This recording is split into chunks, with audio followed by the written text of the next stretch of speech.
రిషి ఇంతకుముందు ఎలా ఒక్కొక్క సూట్లో కనిపించేవాడో వాళ్ళిద్దరూ హ్యాపీగా ఉన్న ప్రతి మూమెంట్లో రిషిని గుర్తు చేసుకుంటుంది వస్తారా. అలా గుర్తు చేసుకుని బాధపడుతూ ఎందుకు సార్ ఇదంతా అని చెప్పి అడుగుతూ ఉంటే, ఏంటి మేడం అంటే, సార్ ఎలా ఉండేవారు, మీరు ఎలా ఉన్నారు ఇప్పుడు, మీరు ఏమైనా ఎందుకు సార్ ఇలా ఉన్నారు అని అడుగుతూ ఉంటుంది వస్తారా.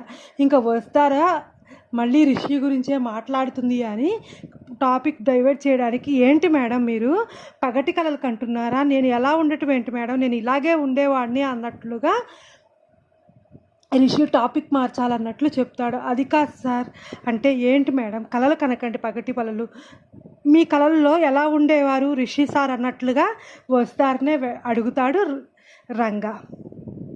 సార్ మీరు టక్ చేసుకొని సూట్ వేసుకొని 2 జేబులలో చేతులు పెట్టుకొని మీరు అలా నడిచి వెళ్తుంటే